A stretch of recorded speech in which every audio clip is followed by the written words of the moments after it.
नमस्कार, स्वागत है आप सभी का लोकतंत्र में। मैं हूं आपके साथ कुमार कुणाल धीरज। आज बात करेंगे, जम्मू कश्मीर में चुनाव हो रहे हैं, लेकिन चुनाव से इतर जो इजराइल का हमला हुआ और उसमें हिजबुल्लाह का चीफ मारा गया, उसको लेकर एक अलग ही बात अब शुरू हो गई है। जम्मू कश्मीर विधानसभा चुनाव के तीसरे और अंतिम चरण का मतदान हुआ। वहीं विदेश की एक घटना की परछाई भी राज्य की सियासत पर खूब भारी पड़ी।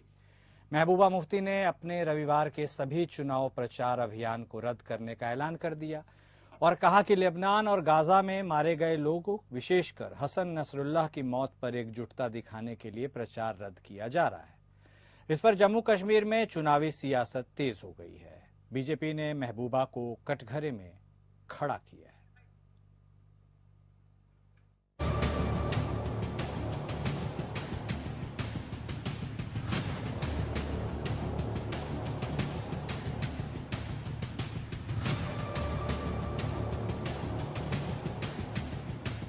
इजराइल लेबनान जंग की गूंज कश्मीर में भी सुनी जाने लगी है। जम्मू कश्मीर में नसरल्लाह की हत्या के खिलाफ विरोध मार्च आयोजित किया गया। सैकड़ों लोगों ने सड़कों पर उतरकर इजराइल सरकार के खिलाफ प्रदर्शन किया। महबूबा ने इजरायली एयर स्ट्राइक में हिजबुल्लाह चीफ हसन नसरल्लाह की हत्या की निंदा की थी और लेबनान फिलिस्तीन के समर्थन में एक दिन के लिए अपना चुनाव प्रचार कैंसिल कर दिया था। बीजेपी ने तीसरे चरण के चुनाव प्रचार के अंतिम दिन जम्मू कश्मीर की पूर्व मुख्यमंत्री महबूबा मुफ्ती पर जमकर निशाना साधा है। नसरल्लाह की हत्या के बाद महबूबा मुफ्ती ने अपना चुनाव अभियान रद्द कर दिया था। इसको लेकर बीजेपी ने उन पर हमला किया है। बीजेपी ने कहा कि पीडीपी प्रमुख घड़ियाली आंसू बहा रही हैं, साथ ही कहा कि वोट बैंक की राजनीति कर रही हैं। तो आज तक जम्मू कश्मीर में आतंकवादियों का, अलगाववादियों का और पथराव करने वालों का समर्थन सहयोग करते रहे। आज अगर दुनिया भर में कहीं आतंकवाद के खिलाफ कार्रवाई होती है तो नेशनल कॉन्फ्रेंस, पीडीपी और कांग्रेस जैसी पार्टियां उनके समर्थन में नजर आती हैं। उनको गाजा तो नजर आता है, लेकिन ढाका में हिंदुओं की हत्याएं नजर नहीं आती। उनको जम्मू कश्मीर के हजारों लोगों की हत्याएं याद नहीं आती, जिन मासूमों को, निर्दोषों को इस आतंकवाद के चलते उनकी हत्या हुई थी। इससे बड़ा दुर्भाग्य क्या होगा कि ये राजनीतिक दल तुष्टीकरण की राजनीति के चलते चलते इस तरह से अपनी रैलियों को रद्द भी करते हैं, आतंकवाद का समर्थन भी करते हैं। ये लोकतंत्र के पक्ष में नहीं है, आतंकवाद के समर्थक हैं। महबूबा ने कहा कि भारत सरकार का नेतन्याहू सरकार के साथ संबंध रखना गलत फैसला है। हम महात्मा गांधी के समय से फलस्तीन के साथ खड़े हैं। मुझे लगता है कि ऐसी सरकार के साथ संबंध रखना और हथियार मुहैया कराना गलत है, जो लोगों की हत्या कर रही है। इस बयान से पीडीपी एक बार फिर बीजेपी के निशाने पर आ गई है। Bureau report. तो जम्मू कश्मीर में यह चुनावी सियासत अब तेज हो गई है। हालांकि आज चुनाव के आखिरी चरण का मतदान भी हो रहा है और 8 तारीख को नतीजे आ जाएंगे, लेकिन यह जो दौर शुरू हुआ, इस दौर में राजनीति अपने नए आयाम गढ़ रही है। हमारे साथ इस मुद्दे पर चर्चा करने के लिए 3 खास मेहमान जुड़ चुके हैं। बीजेपी की तरफ से हमारे साथ शांत प्रकाश जाटव साहब जुड़े हैं, तो वहीं पीडीपी की तरफ से मोहम्मद अनायत साहब भी हमारे साथ जुड़ गए हैं। कांग्रेस की बात करें तो बतौर प्रवक्ता राज शर्मा साहब भी हमारे साथ जुड़ चुके हैं। सबसे पहले अनायत साहब आप ही के पास आएंगे, क्योंकि आप ही की लीडर ने सबसे पहले इस चीज़ को आगे किया है कि हसन नसरुल्लाह की जो मौत हुई, इजराइल ने जो अटैक किया है बेरूत में, लेबनान में, उसकी गूंज जम्मू कश्मीर तक सुनाई दी है। ऐसे में अब आपको उस कटघरे में खड़ा किया जा रहा है कि आप आतंकवादियों के पक्ष में हैं और आप उनके लिए यह जो आप नया सियासी घटनाक्रम जो धीरे धीरे अनफोल्ड हुआ है, उसके आप जिम्मेदार ठहराए जा रहे हैं। ऐसे में पीडीपी अपने पक्ष को कैसे बेहतर तरीके से रख सकती है, और आखिर इन जो महबूबा मुफ्ती ने अपना चुनाव प्रचार एक दिन के लिए वह अभियान रद्द किया, इसके क्या मायने हैं? अनायत साहब। जी शुक्रिया। पहले तो ये बात है, ये सिर्फ रियासत जम्मू कश्मीर की बात नहीं है जी। मैं आपका ध्यान इस तरफ लेना चाहता हूँ कि आप देखें कि अभी जो नेतन्याहू यूएन जनरल असेंबली में अपना स्पीच देने के लिए आ गए, तो लगभग 90% जो वहां पे ऑडियंस थी उन्होंने वहां से वॉकआउट कर दिया। तो तो इसका मतलब ये है कि उन्होंने इसलिए वॉकआउट किया कि जो अभी नेतन्याहू ने या इसराइल ने जो एक जारहाना पॉलिसी इख्तियार की है फलस्तीन के लोगों के खिलाफ और लिबनान में जो या साउथ लिबनान में पर्टिकुलरली बैरूत में किया है उसके खिलाफ था। और जहां तक महबूबा जी की जो उनकी अपनी इलेक्शन कैंपेन थी उसमें उन्होंने एक दिन का जो पॉज ले लिया या जो भी है, तो उसके बारे में सिर्फ ये मैं बोलूंगा, जो हमारे देश के प्रधानमंत्री हैं, मैंने शायद पहले भी आप ही के चैनल पे ये बात बोली थी, वो यहाँ से जाके वार्सा में जाके बोलते हैं पोलैंड में कि भाई हम we believe in dialogue and democracy, और यहाँ से हमारे प्रधानमंत्री जाते हैं यूक्रेन जाते हैं, रशिया जाते हैं, उनके दरमियान सालसी करने के लिए कि वहाँ की जो जंग है, जंग किसी समस्या का समाधान नहीं है। और उन्होंने तो यहाँ तक वार्सा में बोला कि समस्याओं का समाधान युद्ध भूमि में नहीं है। तो ये बात अच्छी है, खुशायन बात है कि अगर हमारे प्रधानमंत्री ji we believe in peace, we are a peaceful nation and we should spread the message of peace, but why we are selective in our approach. तो इसमें हम लोग सिलेक्टिव क्यों हैं? क्या उनको जब यूक्रेन में जो जहां भी कहीं भी ह्यूमन लॉस ऑफ लाइफ हो, इनोसेंट्स लाइफ मारे जाए, सिविलियंस मारे जाए, या ह्यूमन लॉस ऑफ लाइफ हमेशा जो दुख दैनीय होता है वो इट इज ऑलवेज शॉकिंग। तो उस सूरत में अभी आप देखिए कि गाजा में कितने लोग मारे गए, कितने बच्चे मारे गए हजारों की तादाद में, कितनी औरतें मारी गई हजारों की तादाद में। और पिछले हफ्ते साउथ लेबनान में सिर्फ पिछले हफ्ते में ही जब से उन्होंने अपने एयर स्ट्राइक्स शुरू कर दी है लेबनान में 500 से ज्यादा लोग मारे गए, all civilians, all innocent civilians who have nothing to do with the war. तो ये प्राइमरीली सिर्फ इस चीज के लिए है कि जहां पर क्या बोलते हैं उसको, जहां भी ऐसे हम देखेंगे कि ह्यूमन राइट्स की वायलेशन हो रही है, we being a democratic nation, we being a peaceful nation, this being a nation of Mahatma Gandhi, we fundamentally and principally believe in non-violence। और आज की और हम लोग ये मैसेज स्प्रेड भी करते हैं, लेकिन इस मैसेज को स्प्रेड करने में हम लोग सिलेक्टिव हैं। वो बीजेपी की अपनी उनकी मजबूरियां हो सकती हैं, लेकिन हम भी इस देश का एक हिस्सा हैं, हम भी इस देश के वासी हैं, हम भी गांधी के मुल्क में रहने वाले लोग हैं। ठीक है अनायत साहब, ओके। हमारा भी फर्ज यही बनता है कि हम अहिंसा का जो नॉन वायलेंस का जो मैसेज है, हम पीस की मैसेज है पूरे दुनिया में फैलाते। तो मुझे लगता है कि इसमें कोई राजनीति वाली कोई बात नहीं होनी चाहिए। ठीक है अनायत साहब, बीजेपी को जाना जाता है इसकी मौका परस्त पॉलिसीज के लिए, राजनीति के लिए, तो इसलिए हमें उनसे कोई शिकायत नहीं है। जाटव साहब, अनायत साहब को आपने सुना, वो कह रहे थे कि वो सिर्फ कंसर्न है ह्यूमन की जो लाइफ की लॉस हुई है, वो कंसर्न है शांति के लिए, वो कंसर्न है अमन के लिए, और इस पूरे सिलसिले को राजनीति से दूर रखा जाए। लेकिन अब राजनीति तो हो रही है, और बतौर बीजेपी के तरफ से आप पक्ष रखे, उसके पहले एक सवाल यह भी है सर कि क्या आपको लगता है कि इस तरह की जो घटनाएं जम्मू कश्मीर में खासकर नसरल्लाह के मारे जाने के बाद जो प्रदर्शन तेज हुए हैं, उससे आपको लगता है कि अमन चैन के प्रति ज्यादा कंसर्न है, या फिर इसमें भी एक पॉलिटिकल स्टंट्स आपको कुछ नजर आ रहा है? जाटव साहब देखिए, पीडीपी चीफ महबूबा मुफ्ती जो हैं, जिस तरीके से उन्होंने नसरल्लाह की हत्या पर और वहां के घाटी के लोगों को गुमराह करने का प्रयास किया है, वहाँ के नागरिकों को जिस तरीके से गुमराह करने का प्रयास किया है, वो उनकी मानसिकता को दर्शाता है। सही मायने में अगर आप पीस की बात कर रहे हैं, देखिए प्रधानमंत्री जी दोनों ही पक्षों में ये चाहते हैं कि शांति होनी चाहिए। वहीं महबूबा मुफ्ती जो हैं वो खाली नसरल्लाह की हत्या पर ही किस लिए वहां पर लोगों के बीच आक्रोश पैदा कर रही हैं, वहीं इनको क्यों शांति और जो है अमन की बात करने की आवश्यकता पड़ रही है।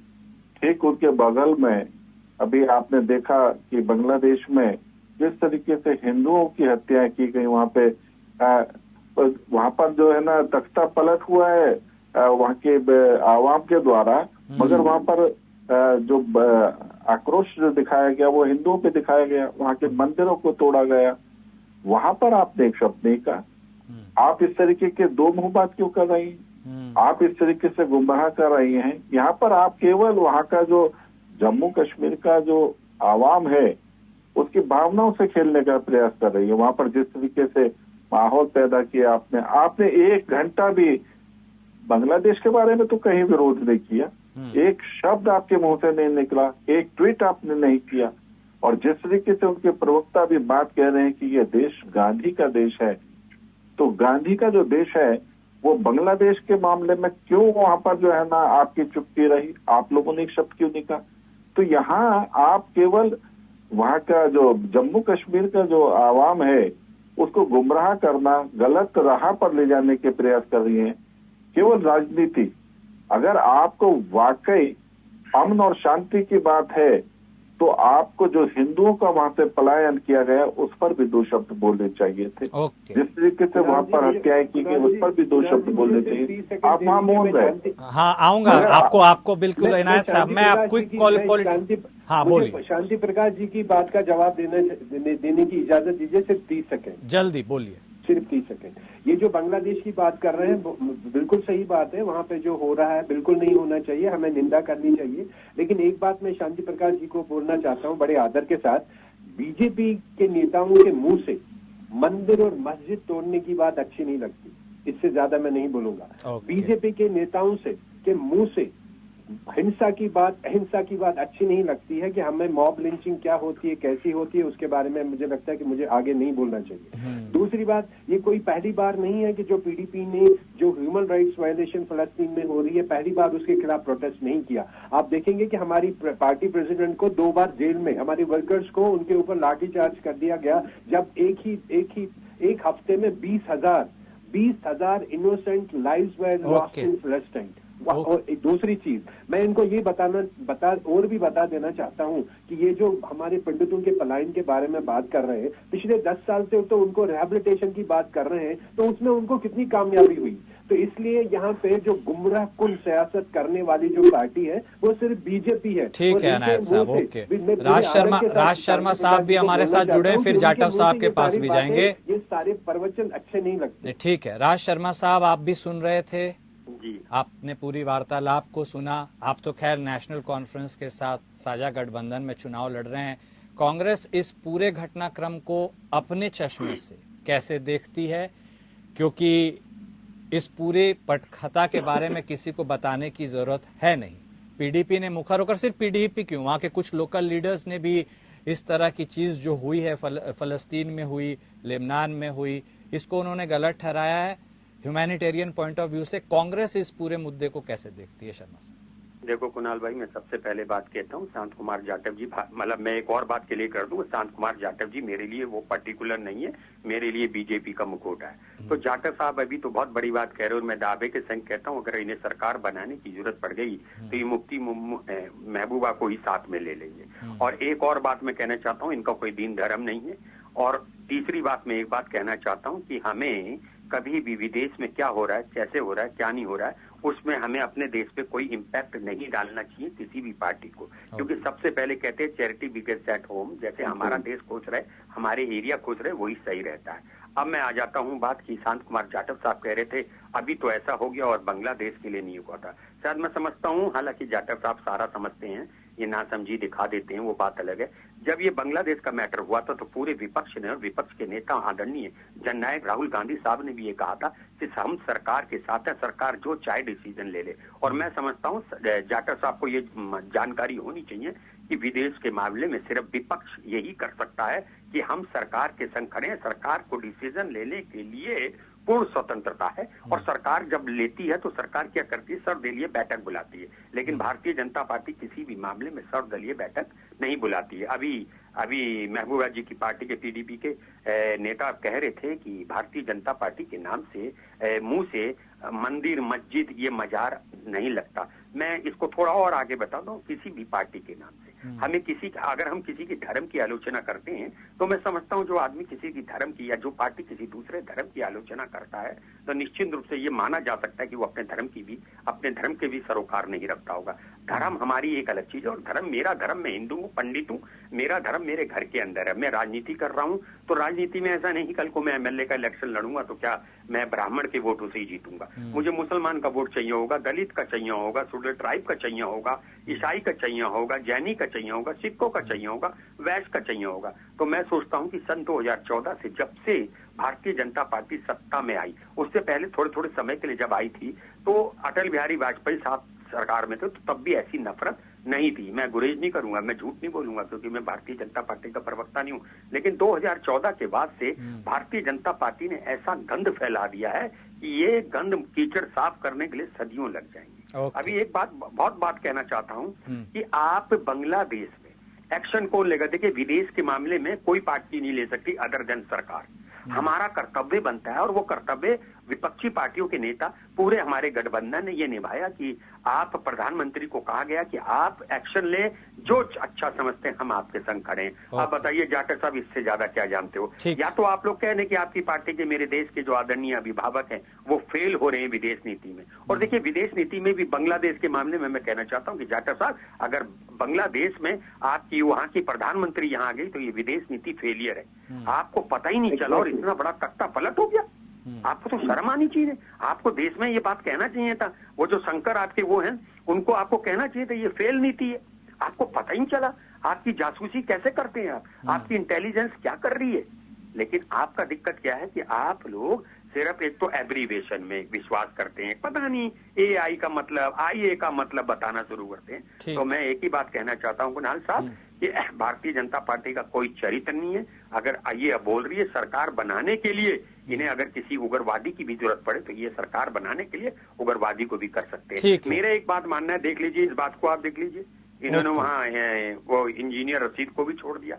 आपने उन्हें 5 साल जेल में रखा, अभी कैसे छोड़ दिया आपने?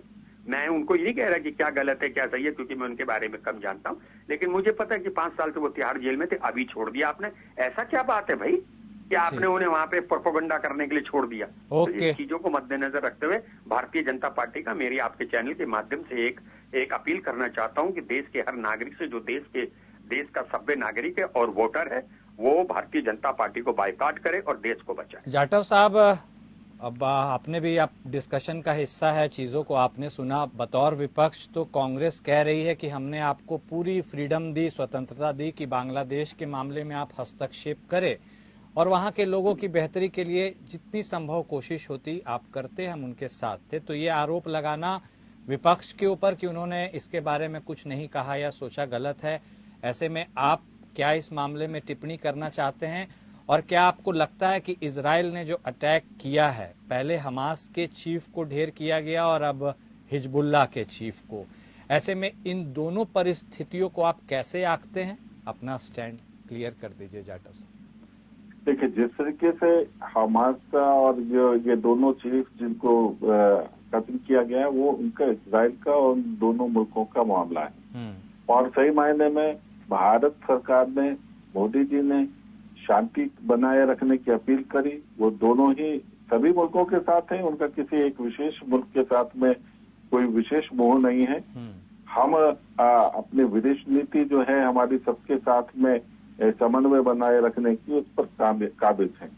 और जिस तरीके से अभी कांग्रेस के जो प्रवक्ता जो हैं वो बात कर रहे हैं, बेसिकली जाति और धर्म की राजनीति का तो खेल ही खेल रहे हैं। जिस तरीके से अभी राहुल गांधी जी विदेश में जाकर के जिस तरीके से जाति की बात करते रहे, धर्म की बात करते रहे, सिखों की अवमानना की बात करते रहे, ये झूठ वहां पर जाकर के अपना जो है ना बोलते रहे, भारत को बदनाम करने का प्रयास करते रहे, भारत की आर्थिक स्थिति को इस प्रकार वहां पर घोषित करने की कोशिश की कि भारत बहुत दयनीय स्थिति में। आप पाकिस्तान कहीं ना कहीं भाव में आकर के चीन को आप सहयोग करने का प्रयास कर रहे हैं, वहाँ के व्यापार को उन्नत बता रहे हैं। भारत विदेश में जाके कहते हैं ये पापों का देश है, जो निवेशक है उनको डरा रहे हैं, भयभीत कर रहे हैं। एक मिनट शर्मा साहब उनको कंप्लीट कर लेने दीजिए प्लीज। हाँ जाटव साहब प्लीज कंप्लीट कीजिए। इस प्रकार के जो बह जो है ये देश में विदेश में जाकर के जिस तरीके से फैलाने का कोशिश कर रहे हैं कांग्रेस के LOP जो है राहुल गांधी जी, वो जाहिर सी बात है कि भारत को कहीं से भी तुष्ट नहीं करता। एक माहौल इन्होंने कोशिश की क्रिएट करने की, और कोशिश करते हैं कि किसी भी सूरत में जो विदेशी निवेशक हैं, विदेशी ताकतें हैं, वो भारत में काम कारोबार करने ठीक है, तो ठीक है, समझ गए। तो राज शर्मा साहब, साफ तौर पर जाटव साहब का कहना है कि जो सॉलिडेरिटी होती है नेशन की, उसको इंटीग्रल समझना हम सबका काम है और उसमें कहीं ना कहीं आप अपनी जिम्मेदारी बखूबी नहीं निभा रहे हैं। क्विक क्लोजिंग कमेंट आप लेंगे और सर जल्दी कंक्लूड कीजिएगा। एक क्विक क्लोजिंग कमेंट अनायत साहब। कुणाल साहब, डिबेट हम इंडिया में कर रहे हैं, डिबेट को लंदन, अमेरिका सब में सुना जा रहा है। अब डिजिटल जमाना है, ये बात आप अपने बंद कमरे में कह लो, बंद कमरे में भी अगर हम कर रहे हैं तो वो बात हमारी पूरा विश्व सुन रहा है। मैं नहीं समझता कि इधर उधर बात करने में ये कहा जाए बेइज्जती हो रही। अगर बेइज्जती हो रही तो मैं समझता हूं कि मेरे देश का प्रधानमंत्री अगर ये कहें कि ये सांपों और बिच्छू का देश था और 2014 से पहले देश में जन्म लेना लोग पाप समझते थे, तो मैं एक बात आवाज करता हूं, आह्वान करता हूं और विनम्र तरीके से पूछता हूं, क्या जाटव साहब संभवतः 2014 से पहले के पैदाइश है? बस इतनी सी बात बता दें, क्या ये अपने आप में पहले पैदा होना 2014 से में गौरवान्वित समझते हैं या अपने पैदा होने पे पाप समझते हैं? चलिए ठीक है, okay. Quick closing comment Anayat साहब, आप भी इस पूरे मुद्दे में अपनी कुछ प्रतिक्रिया देना चाहें तो जरूर। मैं सिर्फ इतना बताना चाहता हूँ कि मैंने खुद हमारे जो अटल बिहारी वाजपेयी जी के उनका मैंने स्पीच सुना है और उन्होंने अपने स्पीच में बोला कि हम लोग जो राजनीति में एक दूसरे के विरोधी हैं, शत्रु नहीं है। और उन्होंने ये बात भी बोली कि एक बार उन्होंने यूएन जनरल असेंबली में भेजना था यहाँ से हमें रिप्रेजेंटेटिव अपनी कंट्री का, तो पंडित नेहरू ने अपना वाजपेयी जी को चुना और अपनी स्पीच के लिए चुना कि यूएन अपनी जनरल असेंबली के लिए। और आज की डेट में वही बीजेपी है जो सरकार में है और जो ये बोलती है कि जो हमारे लीडर ऑफ अपोजिशन है वो पाकिस्तान का एजेंडा चलाते हैं, ये वो बोल रहे हैं। ठीक है। और जबकि हमारे राजनाथ जी अभी गए वहां पे गुरेज में इलेक्शन कैंपेनिंग में और उन्होंने ये बोला कि हम पाकिस्तान हमारे नेबर हैं, आप हमारे साथ दोस्ताना ताल्लुकात क्यों नहीं रखते हो, हम आपके साथ इत्तेहाद करने के लिए तैयार हैं, आपको फाइनेंशियल सपोर्ट देने के लिए तैयार हैं। और जब राहुल जी यही बात या कोई भी अपोजिशन का लीडर ये बात बोलता है कि हमें अपने विरोधियों के साथ या शत्रु के साथ भी, जब हमारे प्राइम मिनिस्टर बोलते हैं कि we believe in the dialogue and the democracy, तो हमें तो उनसे प्यार मोहब्बत से बात करनी चाहिए। ठीक है, बिल्कुल करनी चाहिए। बहुत शुक्रिया आप तीनों का हमारे साथ जुड़ने के लिए, अपनी बात रखने के लिए। तो बात जो निकल कर सामने आई है वह यह है कि बतौर सत्ता पक्ष और बतौर विपक्ष सबको देश हित के बारे में सोचना चाहिए और काम करना चाहिए। ह्यूमन इंडेक्स को जरूर वैल्यू करना चाहिए, लेकिन उसके साथ ही कहां पर हमें रुकना है और कहां से आगे बढ़ जाना है यह भी सोचना जरूरी है। कौन आतंकवादी है, कौन हितैषी है, इसके बीच के भी फर्क को समझना जरूरी होगा। और उसके साथ ही तभी देश को आगे बढ़ाने में सत्ता पक्ष और विपक्ष का ये दोनों पहिया मिलकर उसे आगे ले जा सकता है। मेरे साथ लोकतंत्र में इतना ही। नमस्कार।